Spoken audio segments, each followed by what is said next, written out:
बिस्मिल्लाहिर्रहमानिर्रहीम। जी अजीज तालिब इल्मों, हम स्टार्ट करने वाले हैं चैप्टर नंबर 6 का लेक्चर नंबर 4। और आपको याद है कि हमने लेक्चर नंबर 3 में हमने बात को छोड़ा था किसके ऊपर, ग्राहम स्टेनिंग पे, और with the characteristics of what the last feature of cell envelope, that is basically cell wall. और अब सेल वॉल को पढ़ने के बाद अब हम शुरू करने वाले हैं, जाहिर है, सेल मेम्ब्रेन।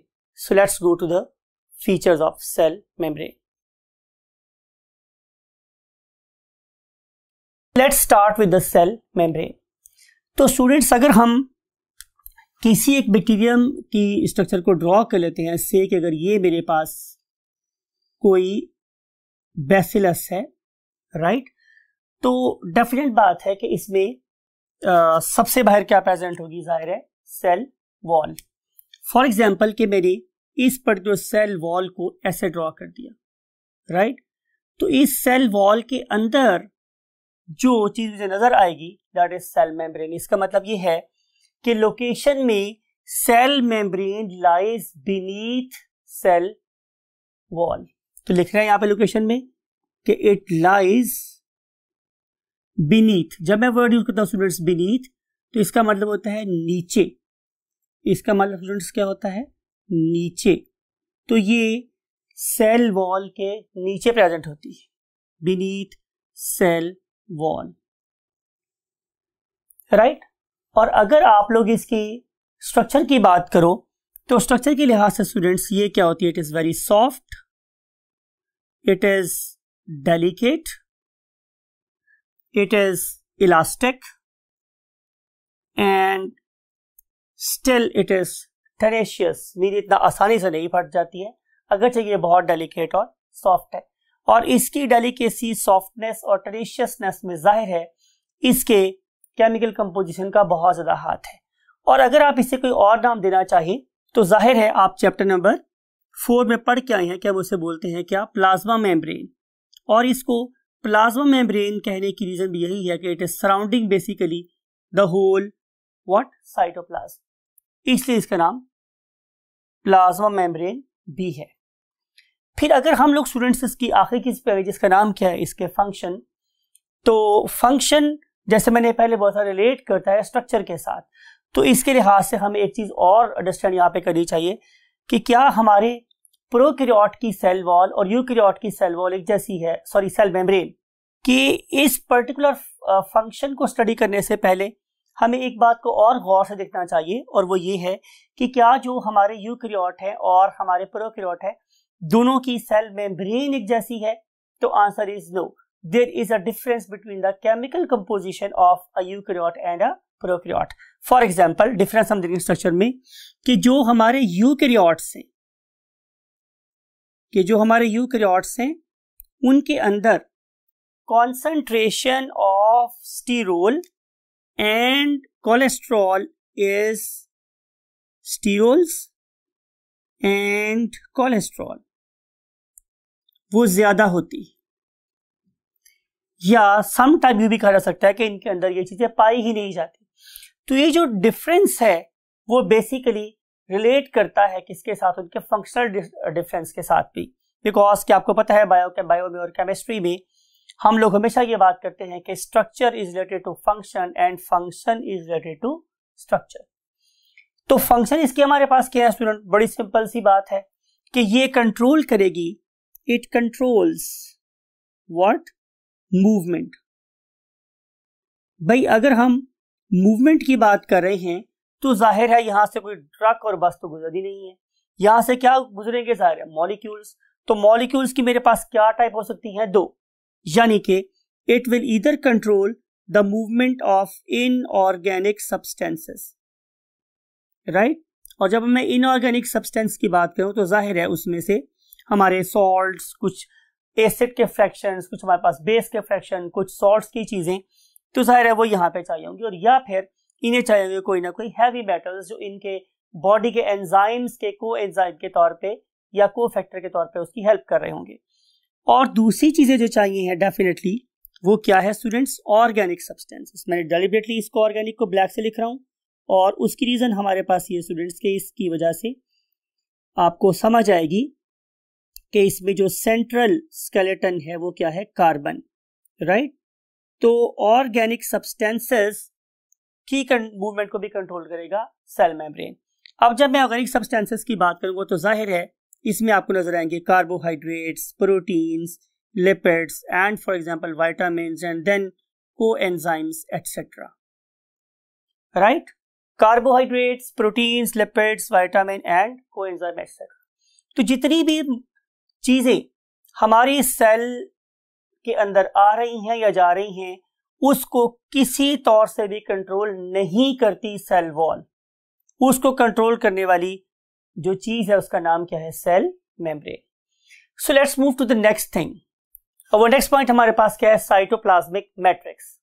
और अगर हम इस साइटोप्लाज्मिक मैट्रिक्स की बात करें तो मैट्रिक्स का मतलब स्टूडेंट्स यू नो स्पेस होता है। तो अगर मैं इस पर्टिकुलर बैक्टीरियम को ड्रॉ कर रहा हूं for example something like it, तो आप लोगों को पता है कि ये बाहर वाली चीज हमारी CM है, it stands for sale membrane, और इसके बाहर जो चीज प्रेजेंट है that was very hard and thick, it was CW, it stands for sale wall. तो सेल वॉल के नीचे सेल मेम्ब्रेन, और इसके सेंटर में ये जो चीज है मेरे पास, ये जाहिर है इसका DNA, राइट। अब DNA से बाहर और सेल मेम्ब्रेन के नीचे, इवन इंक्लूडिंग सेल मेम्ब्रेन, जो चीज मेरे पास प्रेजेंट है उससे मैं क्या बोलता हूं, साइटोप्लाज्मिक मैट्रिक्स। तो मैट्रिक्स का मतलब आमतौर पर स्टूडेंट्स क्या होता है, स्पेस, राइट। अब मैं अगर इसके अंदर पाई जाने वाली चीजों को देखूं तो जाहिर है चीफली तो इसमें वाटर ही होगा, जाहिर है। और इस पर्टिकुलर वाटर के अंदर अगर हम देखें तो डिफरेंट किस्म की चीजें डिजॉल्व्ड हैं। उन डिफरेंट किस्म की चीजों में जाहिर है क्या शामिल हो सकते हैं, अगेन इनऑर्गेनिक सब्सटेंसेस, और शामिल हो सकते हैं ऑर्गेनिक सब्सटेंसेस, राइट। अब बात को थोड़ा गौर से सुनिएगा। सेल मेम्ब्रेन हमारे साइटोप्लाज्म में जो लिक्विड फ्रैक्शन है वो, और इसके अंदर जितने भी ऑर्गेनेल्स प्रेजेंट है, ग्रेन्यूल्स प्रेजेंट है, उन सब चीजों को कलेक्टिवली अगर मैं कोई नाम देना चाहूं तो वो क्या है स्टूडेंट्स, प्रोटोप्लास्ट। तो यहां पे आप लोगों ने सब चीजें लिख देनी है। फॉर एग्जांपल आप लोगों ने सेल मेम्ब्रेन को इंक्लूड कर देना है, आप लोगों ने साइटोप्लाज्म को इंक्लूड कर जिसमें सारा वाटर शामिल है वो इंक्लूड करेंगे, और जितने भी इसके अदर पार्ट्स हैं उन सब को आप ऐड करके एक नाम देना चाहें तो वो क्या कहलाएगा, प्रोटोप्लास्ट। अब यहां पे ऑर्गेनेल्स या पार्ट्स क्या क्या हो सकते हैं जी, उसमें हमारे पास शामिल हो सकता है students what, number 1 is nucleoid region, means nucleus का रीजन शामिल हो सकता है, and then we may have plasmids, then we may have ribosomes, then we may have lysosomes, and then we may have two more things. One of them is called as, for example, cyst, other one may be called as spore, and still third thing may be the granules. तो इन सारी की सारी चीजों को मैं collectively क्या बोल सकता हूं स्टूडेंट्स, साइटोप्लाज्मिक मैट्रिक्स। इन तमाम के तमाम ऑर्गेनेल्स को, mean part of the cells को हम वन बाय वन डिस्कस करने वाले हैं। तो आज हम डिस्कस करेंगे अप टू राइबोसोम्स, राइट। तो हम स्टार्ट करें किसके साथ, न्यूक्लियोइड रीजन के साथ। So that is somewhere here, हम इस वक्त यहां खड़े हैं, here and then here, right. सो बात यह स्टूडेंट्स कि सबसे पहले इसकी लोकेशन हम देखेंगे। आपके लिए मैंने यहां डायग्राम पहले से ड्रॉ की हुई है, तो यू कैन सी कि ये जो मेरे पास इसका हेरिडिटरी मटेरियल है जिससे मैं DNA बोल रहा हूं, आप जरा इसकी पोजीशन को देखिए तो आपको पता चलेगा कि इसको न्यूक्लियस कहने की क्या वजह है। Basically nucleus is a geometrical position, कि ये जो पर्टिकुलर ग्रुप ऑफ मॉलिक्यूल्स हैं ये किसी भी सेल के बिल्कुल सेंटर में एग्जिस्ट करते। Nucleus mean centre. तो न्यूक्लियस मेरे पास वो जगह है जो किसी भी चीज के एन वस्त में सेंटर में पाई जाए। तो इस लिहाज से आपको पता होना चाहिए कि it lies close to the centre, ठीक है, और it lies exactly in the centre और इन द सेंटर। जैसे कि आप लोगों ने पढ़ के आए हैं कि जो हमारे एनिमल सेल्स है उनमें ये बिल्कुल वाकई सेंटर में होता है, लेकिन प्लांट सेल्स में due to presence of vacuole it has been pushed to one side. अगर हम इसकी स्ट्रक्चर की बात करें स्टूडेंट्स, तो it is not bounded by a nuclear membrane. इसके बाहर कोई न्यूक्लियर मेम्ब्रेन शामिल नहीं होती। एक बात। दूसरी बात यह है कि ये एक सिंगल सर्कुलर डीएनए है, बस एक गोल सा डीएनए है, और कितना है 1। जाहिर है स्टूडेंट्स, अगर मेरे पास नंबर ऑफ क्रोमोसोम्स 1 हो तो हम उसे नाम कर देते हैं हैप्लॉइड। हाप्लॉइड का वर्ड निकला है haploid, right, means 1n, because usually number of chromosome is diploid. तो डाइप्लॉइड का आधा मोनोप्लॉइड भी कहलाता है। देयरफॉर हाप्लॉइड और monoploid is the same thing. तो यहां पे ये क्या कहलाएंगे 1n, राइट। अगली बात, अगर आप इस पर्टिकुलर सेंट्रल मॉलिक्यूल को देखना चाहते हैं किसी भी कीड़ा की बॉडी में, तो आप लोगों को करना पड़ेगा इसको स्टेन। और अगर आप इसको स्टेन करना चाह रहे हैं तो हमारे पास क्रोमोसोम्स को स्टेन करने के लिए एक डिफरेंट स्टेन, एक यूनिक स्टेन इस्तेमाल होता है। उसे हम नाम देते हैं Feulgen stain. This particular stain has a greater affinity. इसको न्यूक्लियस और डीएनए बड़ा पसंद है, राइट। तो जो ही हम इसको ऐड करते हैं तो ये फिल्गन स्टेन जाके सीधा क्रोमोसोम से बाइंड होता है, डीएनए से बाइंड होता है। इसकी एफिनिटी, इसकी चाहत किसके लिए? डीएनए के लिए। वो इट इज अबव बोर्ड, कोई शक ही नहीं है। तो ये सीधा जाके उससे अटैच हो जाता है। अब एक बात आपने बहुत ज्यादा गौर से सुननी है स्टूडेंट्स, कि हम डीएनए को देखें तो डीएनए एक बहुत लंबा चौड़ा स्ट्रक्चर है, राइट। लेकिन उसके ऊपर जो इंफॉर्मेशन है, अगर हम उसे बुक्स की फॉर्म में लिखना शुरू करें तो हम उसके ऊपर कई बुक्स कवर कर सकते हैं। लेकिन अल्लाह ताला इतनी ज्यादा बड़ी इंफॉर्मेशन को एक छोटी सी जगह में कैसे पैक कर लेता है? It is called as the marvel of God, right. तो हम इसी मार्वल ऑफ गॉड यानी कि डीएनए की बात करें अगर, तो आप देखेंगे कि इकोलाई की जो डीएनए की लेंथ है, इट इज जस्ट 1,4,000 nm। तो जितनी भी बैक्टीरिया की इंफॉर्मेशन है वो सारी की सारी अल्लाह रब्बुल इज्जत ने इतनी छोटी सी माइक्रोस्कोपिक स्पेस के अंदर फिल कर दिया। Therefore it is called as a marvel of God, right students. तो ये इंफॉर्मेशन भी आप लोगों के माइंड में हमेशा रहनी चाहिए। Now we want to move to the next organelle और part of the bacterial cell, that is called as a plasmid. अब अगर आप प्लाज्मिड की बात करें स्टूडेंट्स, तो प्लाज्मिड्स बैक्टीरिया की बॉडी में यूनिफॉर्मली डिस्ट्रीब्यूटेड है इन द साइटोप्लाज्मिक मैट्रिक्स। कोई यहां प्रेजेंट है, कोई यहां प्रेजेंट है, कोई यहां प्रेजेंट है, राइट। तो आप लोग इसको लेबल कर सकते हैं एज व्हाट? प्लाज्मिड। सवाल यह है कि लोकेशन तो पता चल गई कि it is distributed in the cytoplasm. तो सवाल यह है कि इसकी केमिकल नेचर क्या है? तो answer is these are extra chromosomal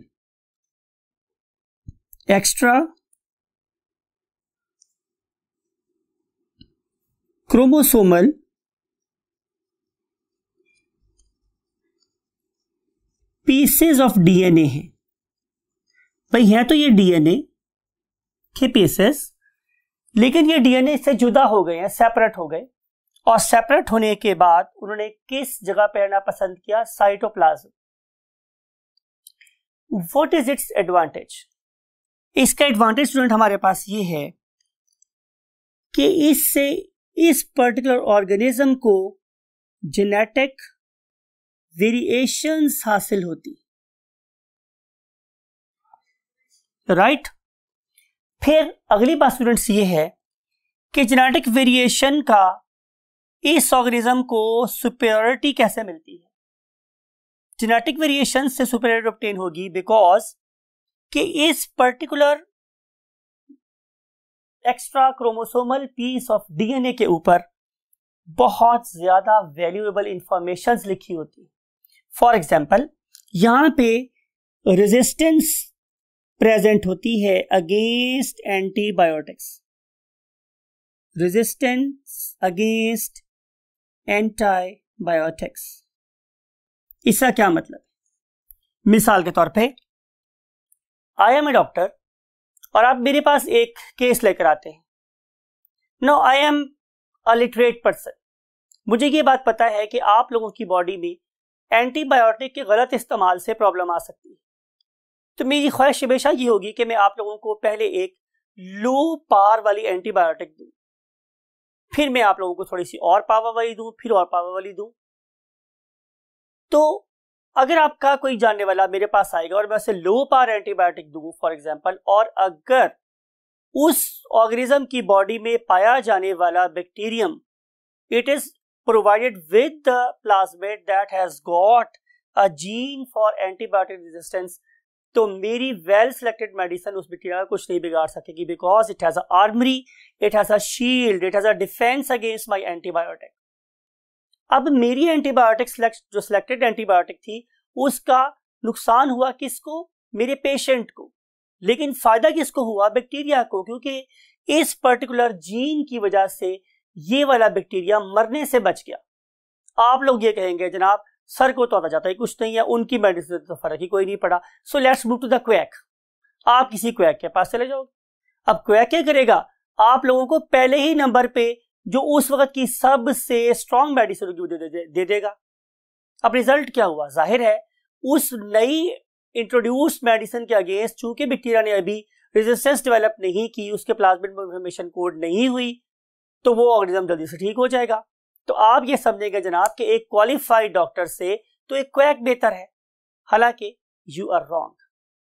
हमेशा सबसे पहले लो पोटेंसी एंटीबायोटिक देनी चाहिए और उसके बाद ग्रेजुअली एंटीबायोटिक्स की रेजिस्टेंस को फेस करते हुए ऊपर जाना चाहिए, ना कि हम नंबर 1 पे ही एक ऐसी मेडिसिन सेलेक्ट कर लें कि जो फ्यूचर में हमें नुकसान पहुंचा सकती है, क्योंकि जितनी मेडिसिन स्ट्रांग होती चली जाएगी उसका इफेक्ट आप लोगों के किडनीज और लिवर पे उतना ही बढ़ता चला जाएगा, राइट? सो बिलीव कि your doctors they are literate person and they know how to tackle the problem and what could be the safest medicine for the patient, right students? लेकिन बहरहाल इस एंटीबायोटिक रेजिस्टेंस का bacteria को फायदा होता है। इसके अलावा इन पर्टिकुलर प्लाज्मिड्स के ऊपर हैवी मेटल के अगेंस्ट रेजिस्टेंट जीन्स भी प्रेजेंट होते हैं, genes against heavy metal, right? Heavy metal से अगेंस्ट भी हो सकता है। फिर इसके ऊपर जीन्स हो सकते हैं अगेंस्ट हैजर्डस मेटाबोलाइट्स, तो ऐसी चीजें जो उसके मेटाबॉलिज्म को खराब कर सकती है उसके अगेंस्ट भी इसके पास क्या प्रेजेंट है? जीन प्रेजेंट है। Same is the case here कि जिस बैक्टीरिया के पास ये प्लाज्मिड है वो उस प्लाज्मिड को अपने नॉर्मल जीनोम में ऐड भी कर सकते हैं और निकाल भी सकते हैं to develop resistance against any abnormal environmental condition. It means having plasmid is better than not having the plasmid. So plasmids are blessing for the bacteria. अब अगली बात यह है स्टूडेंट्स कि एप्लीकेशन क्या है इस पर्टिकुलर ऑर्गेनेल की। तो आंसर यह है कि हजरत इंसान ने, ह्यूमन बीइंग ने इस पर्टिकुलर ऑर्गेनेल को यूज किया है। किसके लिए? Humans are using particular organelle for genetic engineering, genetic engineering. अब जेनेटिक इंजीनियरिंग से मुराद क्या है कि इसके जरिए से हम डिफरेंट किस्म की जीन्स को मॉडिफाई करके ह्यूमन वेलफेयर के लिए इस्तेमाल कर सकते हैं। इस पर्टिकुलर टॉपिक के ऊपर आप लोगों के पार्ट 2 में एक कंप्लीट टॉपिक, एक कंप्लीट चैप्टर प्रेजेंट है। जब हम वहां पे जाएंगे तो इनको अप्लाई करके देखेंगे कि ये प्लाज्मिड ह्यूमन वेलफेयर के लिए कैसे इस्तेमाल हो सकते हैं, राइट। बैक्टीरिया उसको अपने फायदे के लिए इस्तेमाल कर रहा है, और जब हमने ये सलाहियत ऑब्टेन कर ली कि हम उनको बाहर निकालें, उनको मॉडिफाई करें, उसमें इंसान की पसंद की जीन इंसर्ट करें और फिर इंसान की पसंद की चीजें बैक्टीरिया से बनवाएं, तो इसको हम लोग बोलते हैं genetic engineering. So let's move to the next topic, और वो नेक्स्ट टॉपिक है स्टूडेंट्स क्या, मीजोसोम्स। और एज यूजुअल मैं सबसे पहले डिस्कस कर रहा हूं इनकी क्या लोकेशन। तो लोकेशन के एतबार से स्टूडेंट्स ये है कि ये वाले ऑर्गेनल्स ये सेल मेम्ब्रेन के साथ ही एसोसिएटेड हैं समवेयर हियर। आपको पता चल गया होगा कि इसके बाहर जाहिर है क्या प्रेजेंट है, सेल वॉल। सो सेल वॉल के नीचे सेल मेम्ब्रेन के साथ एसोसिएटेड है ये वाले ऑर्गेनल्स। ये ऑर्गेनल्स बनते कैसे हैं? तो आंसर इज, मैंने लिखा हुआ है आप लोगों के लिए पहले से, बाय द इनवेजिनेशन। अब मैं इसको जरा मोटा लिखता हूं आप लोगों, ताकि आप लोगों को समझ आ जाए। By the invagination, invagination, invagination का मतलब होता है by the inward folds, right. अगर आप लोगों के पास कोई एक दुपट्टा है फॉर एग्जांपल, और आप उसकी डिफरेंट किस्म की फोल्ड्स बना लेते हैं, तो हम उसे बोलेंगे कि किसी पॉइंट से दुपट्टा है वो अंदर की तरफ गया हुआ है और उस किस्म में डिवाइड हो गया इनटू फोल्ड्स, राइट। तो वो जो फोल्डेड दुपट्टा है ये किसी स्टैक की फॉर्म में भी हो सकता है, राइट, वो किसी लेयर की फॉर्म में भी हो सकता है। तो इस पर्टिकुलर चीज को हम बोलते हैं क्या, इनवर्ड फोल्ड्स और इन्वेजिनेशंस, राइट। अब अगली बात ये है कि इनसे बनने वाली फोल्ड्स या इस तरीके से बनने वाली स्टैक्स या हमारे पास लेयर्स, राइट, ये किस किस किस्म के फंक्शंस परफॉर्म कर सकती हैं। तो आप लोगों की बुक ने इनके हमें 4 डिफरेंट यूनिक फंक्शंस दिए हुए हैं। नंबर 1 स्टूडेंट्स मेरे पास क्या है, सेल डिवीजन, कि जब आपने सेल्स को डिवाइड करवाना है तो उसके लिए जो सिग्नल्स हैं वो बेसिकली इस पर्टिकुलर ऑर्गेनल से आ रहे होते हैं। Number 2 is replication of DNA, तो जब हमने डीएनए को रेप्लिकेट करवाना है तो उसमें भी इस तरफ से बहुत अहम रोल प्ले किया जाता है। फिर उसके बाद स्टूडेंट्स में इंपॉर्टेंट थिंग है दैट इज रेस्पिरेशन, यानी कि समझा जाता है कि जो रेस्पिरेटरी एंजाइम्स हैं वो भी इन्हीं के साथ एसोसिएटेड है, राइट। रेस्पिरेटरी एंजाइम्स, और रेस्पिरेटरी एंजाइम्स के बाद जो आखिरी चीज हमारे पास आती है स्टूडेंट्स वो क्या है, एक्सपोर्ट ऑफ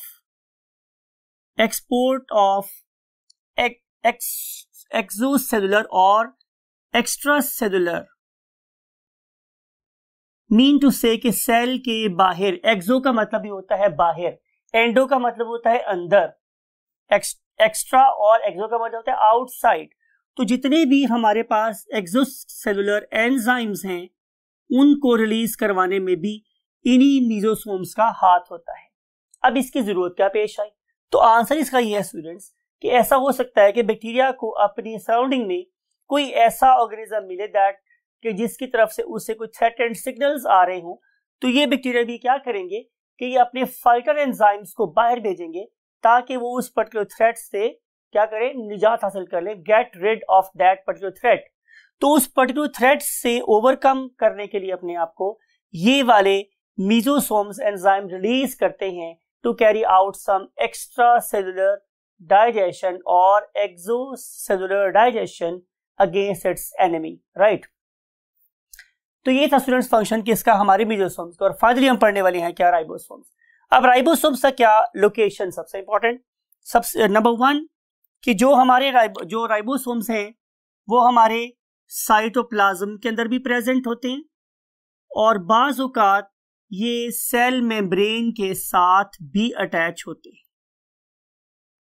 राइट। तो दो जगह एग्जिस्ट करते हैं। अगर मैं इसकी स्ट्रक्चर की बात करूं तो आपको पता होना चाहिए कि दो चीजों के मिलने से बने हुए हैं। एक है हमारे पास, याद होगा मैंने बताया था कि ribosomal RNA, right, chapter number 2, right. और उसमें हमने 3 डिफरेंट टाइप्स के आरएनए पढ़े थे और उसमें से एक था राइबोसोमल आरएनए। मैंने आपको बताया था कि आपने हमेशा जो पहला आर है वो छोटा लिखना है। तो राइबोसोमल आरएनए और मेरे पास प्रेजेंट है क्या, राइबोसोमल प्रोटीन्स। इन दो चीजों की असेंबली से, यानी कि इन दो चीजों के आपस में मिल जाने से जो चीज बनती है उसे हम क्या बोलते हैं, राइबोसोम्स, राइट। अब अगर हम इसके फंक्शन की बात करें तो बिल्कुल आप पढ़े लिखे बच्चे हैं, आपको ये बात बिल्कुल याद हो गई है कि they are actively engaged in synthesis of proteins. तो ये सिर्फ और सिर्फ सिंथेसिस ऑफ प्रोटीन में इस्तेमाल होती है, राइट।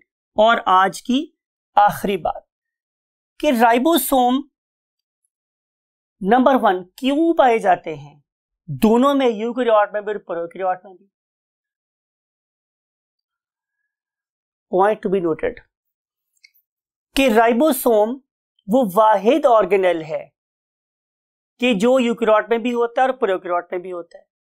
लेकिन एक बात आप ये भी गौर से माइंड में याद रखें कि ribosome is not a membrane bounded organelle.